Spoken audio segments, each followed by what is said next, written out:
नमस्कार दोस्तों, कथा क्षितिज में आपका हार्दिक स्वागत है। आज हम महाभारत के उस रोमांचक और रहस्यमयी पहलू की गहराइयों में उतरने वाले हैं जिसने हजारों सालों से हमारी कल्पनाओं को बांधे रखा है।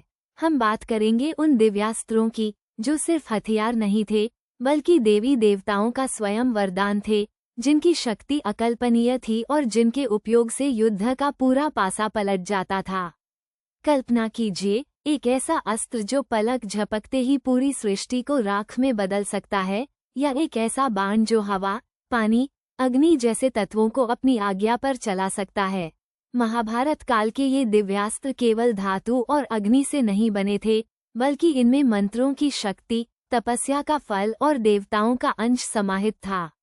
इन्हें प्राप्त करना किसी साधारण वीर के बस की बात नहीं थी। इसके लिए कठोर तपस्या करनी पड़ती थी, देवताओं को प्रसन्न करना पड़ता था और कभी कभी तो स्वयं महादेव जैसे देवों से युद्ध भी करना पड़ता था।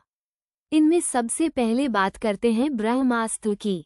ये ब्रह्मा जी का स्वयं अस्त्र था जो पूरी सृष्टि को ध्वस्त करने की क्षमता रखता था। इसे केवल विशेष परिस्थितियों में ही इस्तेमाल किया जा सकता था और इसके प्रयोग के नियम अत्यंत कठोर थे।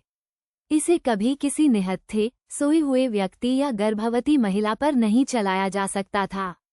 अश्वत्थामा ने जब इसे उत्तरा के गर्भ पर चलाया तो भगवान श्री कृष्ण को अपने सुदर्शन चक्र के बल पर उसे निष्क्रिय करना पड़ा ताकि एक निर्दोष शिशु की जान बच सके। कल्पना कीजिए, इस अस्त्र की प्रचंडता इतनी थी कि इसे रोकने के लिए दूसरा ब्रह्मास्त्र ही इस्तेमाल किया जा सकता था, लेकिन ऐसा करने पर सृष्टि में भयंकर प्रलय की आशंका रहती थी। फिर आता है भगवान शिव का सबसे शक्तिशाली अस्त्र, पशुपतास्त्र। अर्जुन ने अपनी कठोर तपस्या से भगवान शिव को प्रसन्न किया था और किराता वेशधारी शिव से युद्ध कर इसे प्राप्त किया था। यह अस्त्र इतना विनाशकारी था कि इसके प्रयोग से ब्रह्मांड के सभी प्राणी एक साथ नष्ट हो सकते थे। अर्जुन ने इसका प्रयोग सिर्फ अत्यंत आवश्यक परिस्थितियों में ही करने का संकल्प लिया था और इसीलिए कुरुक्षेत्र के युद्ध में भी इसका पूर्ण प्रयोग नहीं किया। इसकी शक्ति का अंदाजा इसी बात से लगाया जा सकता है कि यह अपने लक्ष्य का पीछा तब तक करता था जब तक उसे पूरी तरह नष्ट न कर दे। और कौन भूल सकता है वैष्णवास्त्र को? भगवान विष्णु का यह अस्त्र जो स्वयं धर्म का प्रतीक था। यह अस्त्र जिसके हाथ में होता उसे स्वयं भगवान विष्णु का आशीर्वाद प्राप्त होता था। यह अस्त्र हर उस शत्रु को परास्त करने में सक्षम था जो अधर्म का मार्ग अपनाता था। भगवान श्री कृष्ण स्वयं इस अस्त्र के अधिपति थे।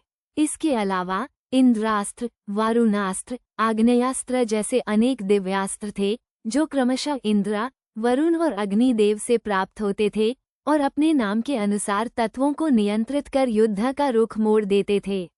जैसे इंद्रास्त्र से हजारों बाणों की वर्षा होती थी, तो वारुणास्त्र जल के प्रहार से शत्रुओं को अचेत कर देता था। नागपाश और गरुड़ास्त्र का द्वंद्व भी अद्वितीय था।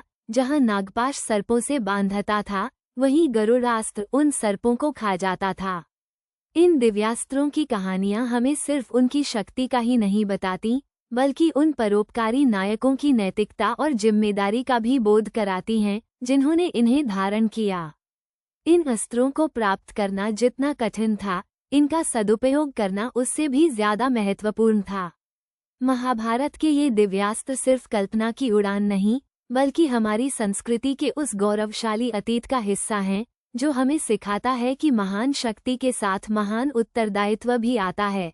तो दोस्तों, महाभारत के दिव्यास्त्रों की यह यात्रा आपको कैसी लगी? हमें कमेंट्स में जरूर बताएं। कथा क्षितिज के साथ जुड़े रहिए और ऐसे ही रोमांचक कहानियों के लिए हमारे चैनल को सब्सक्राइब करना न भूलें। फिर मिलेंगे एक नई कहानी के साथ, तब तक के लिए नमस्कार।